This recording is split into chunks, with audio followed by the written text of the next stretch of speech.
Thanks, John. I just going to take a few minutes and introduce maybe myself and our family, and that'll hopefully set some groundwork for what I want to share when it comes to discipleship. But my wife and I both are the type of people that jump first, and then we figure out where we jumped and what we jumped and how we did all of that. So we have, like, when we take personality profiles, when you look at risk takers, we blow it out every time. When you look at, like, the strategic, detailed, this is how it works, we lack in that area. So we do our best to find people to help us that way.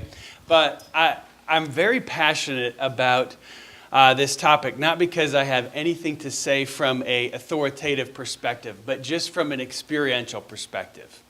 And having jumped into the pool many times, and I want to share some stories that hopefully can relate. And honestly, my passion today for the next 8 to 10 minutes is to challenge all of us. We are ministry leaders, we are pastors, and sometimes we are not setting the example that God has called us to do.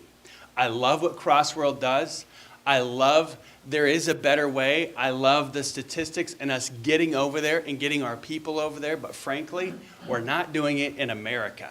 And if we're going to move over to a third world country and disciple, we had better step up to the plate here. And it starts with us as guys, as leaders, and women in here as well. So this verse is such a powerful verse. I think it is the definition of discipleship. And it says in 1 Thessalonians 2:8, and Paul is writing, he says, "So being affectionately desirous of you, we were ready to share with you not only the gospel of God, but also our own selves, because you had become very dear to us." When I think of discipleship, I think of it two things. It's proclamation. I have to communicate clearly the gospel of God, but it's also sharing. It's authentic life together. And I want to share a few stories and one more verse before I do, and this is James 1, and this isn't totally known as a discipleship verse, but it's a verse that's been very meaningful to our family. And it says, "Blessed is the man who remains steadfast under trial, for when he has stood the test, he will receive the crown of life, which God has promised to those who love him." What we have found by just blindly jumping into some of these things is when you develop deep relationships with people and you share life at deep levels, you sometimes find yourself in the middle of a very difficult trial. It may be their trial, it may be yours, it may be a relationship issue that happens. Many different things come out of this. Discipleship can be messy. It's not always perfectly clean. And so my family, one of the examples I want to share, this is my wife. We have 3 biological kids. The one I'm holding is Isaiah, who we adopted in August.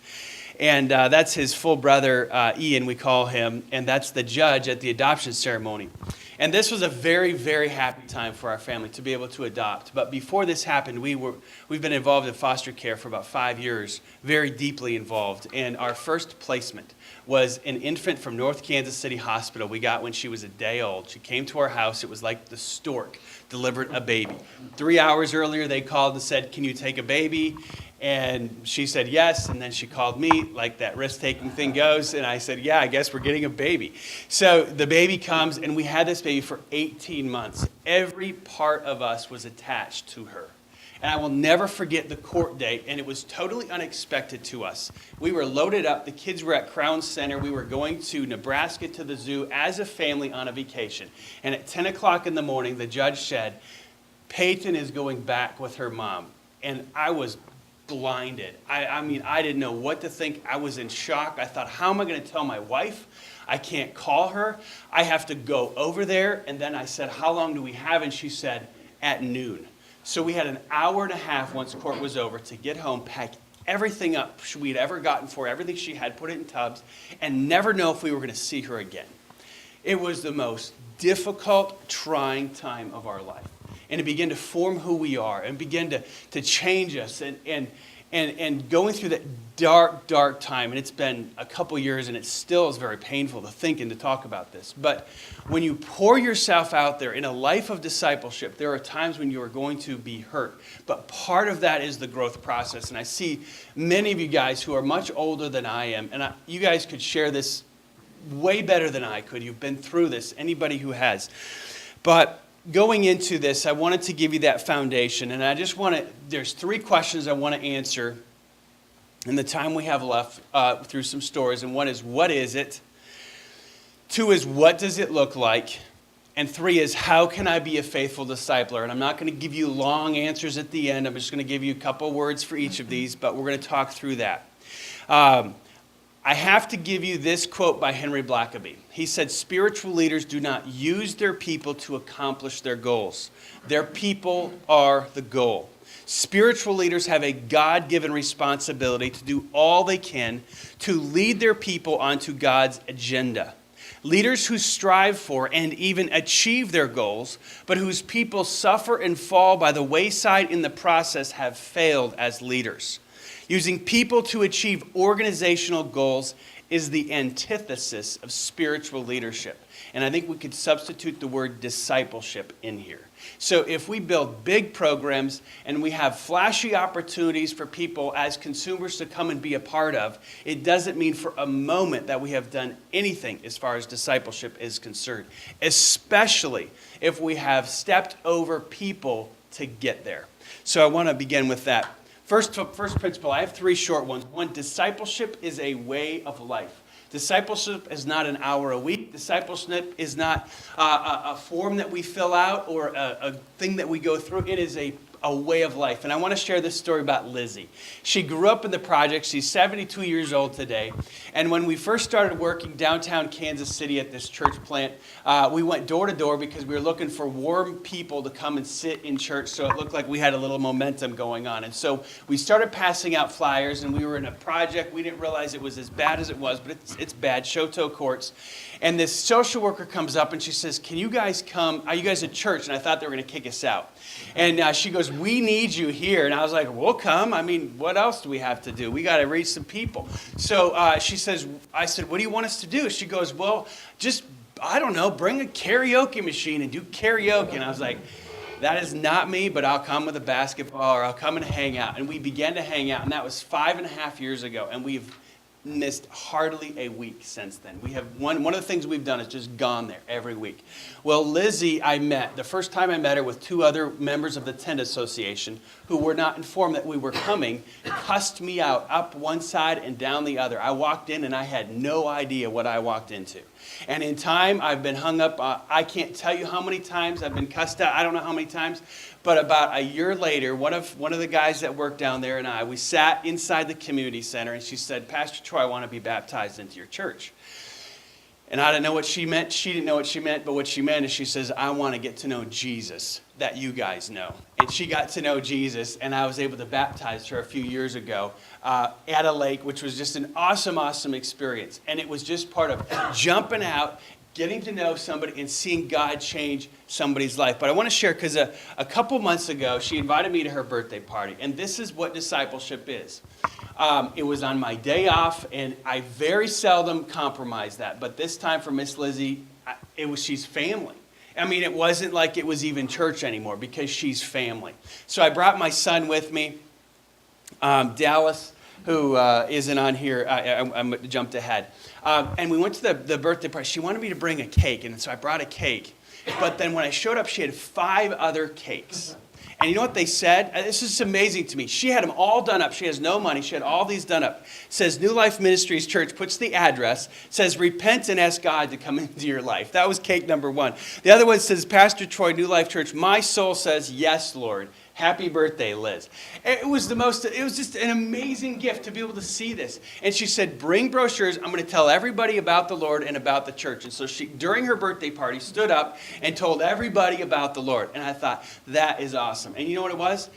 I didn't plan it. Monday afternoons is not the time that we do visitation or that we go out and try to reach. It was just a way of life. That's what discipleship is. Another story is a guy that I met before I went into ministry. I was working in business-to-business sales for a company called Automatic Data Processing. This guy was the top of the line. He was my mentor when I got there. He was the life of the party, scholarship basketball player, had lots of money, you name it. And I thought, there's nothing wrong with this guy. I thought, God has me here. I want to reach some people for Christ. He was the last person I thought would come to Christ. We got to know each other, and he began to say, underneath this shell, I am in pain. And I'm going to wrap this up pretty quickly. But in that pain, he came to Christ, and long story short, over a period of years, we've developed a relationship. And 6 weeks ago, he calls me up at 9 o'clock on a Saturday night, and he says, Troy, I don't know who to call. I took my 2-year-old into the hospital today with flu-like symptoms. We left tonight, and they've diagnosed him as having leukemia. I don't know what to do. But here's what I want to say. Discipleship bears ongoing fruit. I met him 10 years ago. He's moved to Chicago. He started a new company. Many things have happened. But when you build discipleship relationships, they bear fruit for time and time again. And the final one is George. And I talked to him a couple weeks ago on vacation in Florida. He was homeless. He was on the streets. I thought his name was George Lemus. It's actually Jonathan Ramirez. He was wanted on all sorts of things. We had him in church, and it was an incredible story, but he came to Christ. And one of the things I challenged him to do was to turn himself in, and so he's serving a 15-year prison sentence. And the point is, discipleship was never meant to be easy. There are no shortcuts. And when I talked to him a couple weeks ago, he had just been in a coma for 3 weeks after attempting suicide. He tried to hang himself, and it's his third attempt. And he talked to me on the phone, and he said, I'm going to kill myself. I don't have any other option. I don't have, and for 45 minutes, we talked. And it was one of the more hopeless conversations I have ever had. And so I want to communicate the truth that obviously discipleship, this is just by us being just dumb sometimes and jumping in and building crazy relationships, but they don't always end up perfect, where they disciple people who disciple people who disciple people, building churches all over. Sometimes they do, and that's where we want them to go, but it's not always easy. There are no shortcuts. So what does discipleship look at New Life? We prioritize it in the church schedule, so we don't have everybody coming to our 4 walls all the time. We try to keep it open so people can actually build relationships. We celebrate stories of discipleship. We do our best to guide without control. We lead by example. We want people in leadership who are disciplers, not the other way around. We don't want to teach discipleship once they're in leadership. And we want to develop leaders who are disciplers. 2 last things. We have something this year that we've called 64 Disciplers. And in looking, actually, after Dale preached a message at our church on the topic of discipleship, and given the whole math analogy of how it multiplies, I thought our church is in its 5th year, so by now we should have 64 disciplers. And so I threw it out to the congregation, and I said, how many of you will commit to discipling at least one person that is before the cross, that doesn't know Christ, to come to Christ and on? And I said, obviously you can pray about it. You can't guarantee somebody's going to come to Christ, but you are going to work hard to find somebody to come to Christ. And then you're going to do your best to help them grow along the way. So we have 54 adults, and we're a small church that have made this commitment, that are solid in this commitment, that are praying about it, that are working to find people that they can share Jesus Christ with. And I don't know what it's going to do, but I send out text messages on a regular basis to remind them of that and so forth. So, big questions. What is it? It's just gospel life together. We are Christians. We should live it out 24/7. What does it look like? It is life shared strategically with others. And how can I be a faithful discipler? Have a life worth sharing for the gospel. And I close with this. I think that for those of us that are here that struggle with discipleship, that may be the real reason why we struggle with discipleship. We don't have a life worth sharing with another individual. We are a little nervous about opening ourselves up, frankly, because we may not be as serious about Christ as we try to put on at times. And so my challenge to us is just that we have a life worth sharing. Yes, we have one service. We have a prayer service, and that's what we have for corporate gatherings. We do different types of small groups at times. We don't have a lot of programs happening in the 4 walls. And when people come into our membership class, we have a page defining what this looks like and explaining, hey, everybody who maybe some churches may have 3 services or even 4 a week. They're not wrong. We're just different because of who we are. And this is one of the things that we want to focus on. We want you to have time to reach out to others, say on a Sunday night, have another unsafe family over, something like that. We're at 1828 Walnut, right down in the crossroads. We're in a 10-story building. We're on the 4th floor of a 10-story building. No steeple there. There's a cell phone tower at the top. It's mixed. We are diverse in that we have people that live downtown and people that come from the suburbs. And we are very much economically diverse, and we're very much generationally diverse. We are not as racially diverse as we would love to see. Great question. We are battling really hard, especially in teen ministry at this point, because we've tried to have we have some kids that come from the suburbs and kids that come from the city, and it is huge difference. So just reading is a big deal, and understanding levels worlds apart, and we don't have any answers, but we have a lot of questions.